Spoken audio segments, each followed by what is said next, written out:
Last Saturday, my dad decided it was time to replace our broken doorbell, a task long overdue. Instead of a normal chime, he installed an old car horn he'd found at a garage sale, declaring, "This will be much more effective." We all chuckled, thinking it was just one of his quirky projects.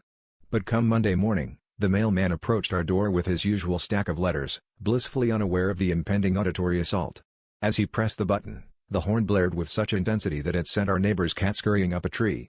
Startled, the mailman jumped back, only to accidentally lean against the button again. This triggered a symphony of honks and dings, each more emphatic than the last. Trapped in a cacophonous loop, he resorted to a theatrical dance of avoidance and approach, trying to complete his delivery. Finally, amidst the chaos, he threw up his hands and shouted,